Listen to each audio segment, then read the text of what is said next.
Australian visas. A lot of you are already aware of Australian visas, and I had a question earlier that was posted to me that said that I'm studying a diploma of nursing in South Australia. It is registered on CRICOS. Can I claim regional study points? So this person is studying diploma of nursing in South Australia, and she says that it is registered on CRICOS. I'm not sure what is your your overall qualification, and if you've studied a bachelor's degree or not. If you're studying a diploma of nursing and you have it's registered on CRICOS, it has to be for 92 weeks study and 16 calendar months. That's how you can claim regional study points. It has to be registered on CRICOS, that's true, but has to it has to also be for 92 weeks. Some of the diploma of nursing courses in universities and colleges, in colleges mainly, are not for 92 weeks. They are basically, they could be for 87 weeks or less than 92 weeks. In that case, you cannot study, you cannot claim regional study points. If your points are less for the skilled migration, your visa would get refused. All right, thank you for that one. I'm just going to check if we've got any more questions during the session. There was one that was posted earlier. I have completed my studies in Melbourne and plan to apply for 485 visa. Which stream should I apply?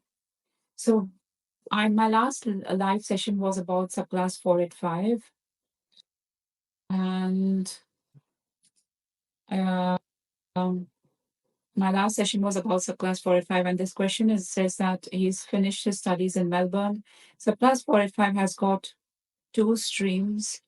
I'm not talking about the extension stream. It's got two stream, post-vocational education stream and post-higher education stream. If you've studied a diploma course up to a diploma, advanced diploma, you go in for the post-vocational education stream. If you study a bachelor's degree, bachelor's, master's by coursework, master's by research, PhD, you go in for the post-higher education stream. So that's your answer. You go in for it depends on your studies. It has to be for 92 weeks. It has to be registered on CRICOS. And you have to have studied that while holding an eligible visa, which is mostly a student visa. And if you've done a diploma or higher, like an advanced diploma or a trade qualification, it's a post-vocational education stream. If you're studying a higher qualification, if you're studying a master's degree, then it's a post-higher education stream. Any more questions? Yes, there are questions. Could you tell me more about the Australian visa subclass system? No, there are so many visa subclasses. What do you mean the Australian visa subclass system? Okay, so we've got somebody asking, I have applied for a subclass 887. Do I have to do health exams? So subclass 887, and you don't have to do health exams for a subclass 887. When you've lodged the application for a subclass 887, IMI account does not ask for health exams. You do have to provide your police checks and other documents, but you don't need health exams. Right. Just going to go through the questions. This is about migration for Australia. We don't answer questions for people who want to move to the UK. Oh, he's saying sorry, he wants to move from the UK as a British citizen. No, it doesn't get easier. It depends upon which visa you're going to move from the UK. If you're a British citizen, then you do require a visa for Australia as well. You can probably go in for a visitor visa to visit. That's the easiest one. But you would require to meet the other visa requirements, the criteria for other subclasses if you want to move for work purpose. All right. I'm living in regional area from the last 4 years. I was issued a 489 in April 2020. Immigration website states that to apply for 887, it doesn't need to be 2 years immediately. Could you help me how earlier I can apply for that visa? If you're a 489 visa holder and you want to apply for the 887, you need to have worked for 1 year full time and lived in regional Australia for at least 2 years. There is no concession period. There is no concession period as yet, but you need to meet the eligibility requirement, the residence requirements. So lived in Australia uh, in regional parts of Australia, which is the designated regional areas and stuff like that. Uh, if you're a 489 visa holder for 2 years and worked full time on your 489 visa for a duration of 1 year. You need to meet the department's work experience requirement and the residential requirement, which is, like I said, 2 years living in the regional area and working for 1 year full time. There is no concession now. The concession period has ended.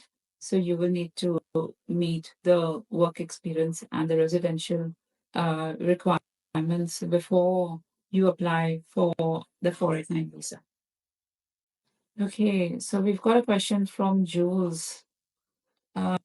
Speaking of 887 visa, does the police clearance certificate for Australia has to be uploaded from beginning, or we have to wait for the case officer to ask for it? So for the police clearance for Australia, you do have to lodge your application. You don't need the police clearance while lodging. Uh, you can always put in your police checks after your application has been lodged and until the visa has been decided. But you do require police checks for 887, which is the AFP, Australian Federal Police Check, and um, the Indian police check for 887 as an overseas police check for every country that you've lived for more than 12 years since you've turned 18.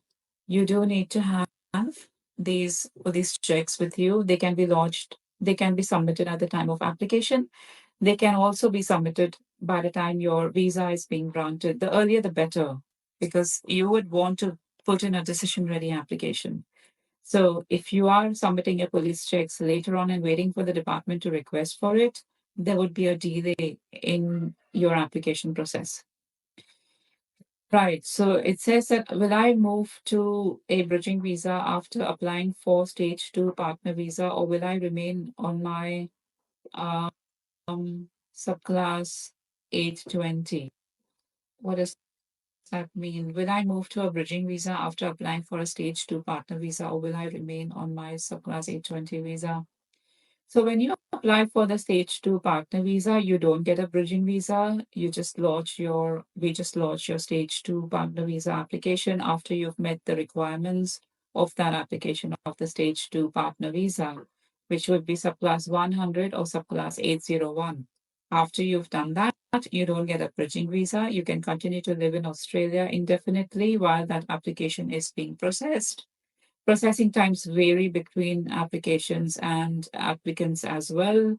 It's always best to check the department's website for the processing. In case if you don't know, I can share the link with you if you need to know the processing times. So you don't get a bridging visa. You continue on to live and work in Australia while holding that 820. Because 820 is till the time your 801 is granted, it remains valid. So you don't get a bridging visa. Right. Moving on. I am studying a diploma of nursing in SA and it is a registered cross. I've already answered that. You cannot claim points if your diploma of nursing is not registered on Cricos for at least 92 weeks. It has to be registered on Cricos for 92 weeks, until that is the case. That is the scenario. You cannot claim regional study points, or even for that matter, if you've just done a diploma of nursing and it's not for 92 weeks, you cannot even claim Australia study points. It will lead to a visa refusal. Okay, so she says that can I apply for an Australian citizenship after having a visa under subclass 887? Yes, you can. For Australian citizenship, you need to have lived in Australia on a valid visa for 4 years. The total duration of is 4 years. And you should have held your permanent resident visa, which is your PR, for at least 1 year. You do need to meet the residence requirement.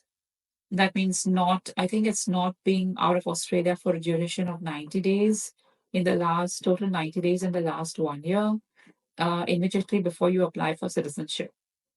Their website has got a calculator. We can even calculate the duration for you to let you know whether you are eligible for citizenship or not. It's best to check before you apply for citizenship, because I don't think IMI account will also let you proceed. And even if it does, then you might just not be eligible. Your application will not be successful. So just check with us. That's what I specialize in. All of these Australian visas, citizenship, visitor visa, skilled migration, employer sponsored visas, any of them. If you have any questions today, feel free to ask. Send me your message in the comments and I can answer your queries. Thank you. We will have another session with Mr. Bharat Kundra very soon. Apologies for that. I couldn't get him on the session today due to technical errors, but I would like to have a session with him soon.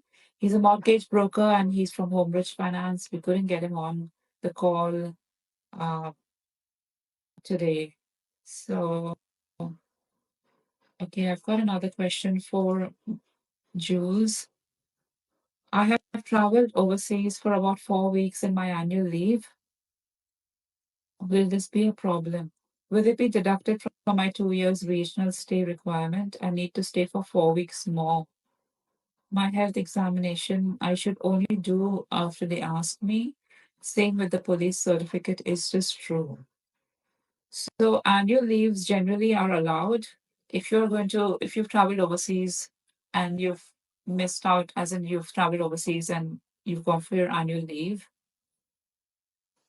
sorry, and you've traveled for 4 weeks, they generally allow 4 to 6 weeks travel annually, which is allowed, which should not be a problem. You don't need to add on 4 or 6 weeks more to that 2 years duration. You can go ahead and apply for the 887. This is not a application related answer that I'm giving to you. It's not case specific because I've not seen your documents. So that's a disclaimer. We I do have to look at your case more closely. If you need assistance with the 887, you can always contact me on my email ID. Uh, so yes, you can apply. Generally speaking, they do allow annual leave, which is for 4 or 6 weeks. But and then health exams are not required for 887. When you apply for a 887 visa, the department will not ask you for the health examination. IMI account doesn't ask for health examinations for the 887. You do have to submit. You do have to submit police checks. So that is required. AFP and overseas PCC is something that's required for the 887. Okay. I've already answered this one from James. I have, because you said you did send me a message before as well. I have completed my studies in Melbourne and plan to apply for 485. Which stream should I apply? So 485 has got different streams. Always apply carefully for the stream. I did come across one client who told me that they studied a master's degree and they applied for the graduate stream. Instead of getting a visa for 2 years, they were granted a visa for 18 months. Generally, this would be refused, but the department has granted them a shorter duration visa because you apply for a graduate stream, right? The validity for the graduate stream is 18 months. Why will the department grant you 24 months visa? So then there you fall in short of 6 months on your visa. There is no option. You cannot go back. You cannot fix it. You have to stay in Australia and then meet the requirements for the next visa, which is the skilled migration during within that duration of 18 months, which is very less. If you look at the current trend, migration is not very easy. It's getting tougher. So you do you will notice that 18 months is not a good enough duration to apply for skilled migration with the way it's going at the moment. Okay, I've spoken about for the 887 health exams. I've spoken about partner visa stage 2 with the bridging visa. I have spoken about Australian citizenship and the eligibility for the same. This is just a general live session that I'm having on Australian migration. If you have any other questions, you can always send an email to me. Thank you so much for watching. My name is Reema Avasti. I'm a registered migration agent. Thank you. Bye bye.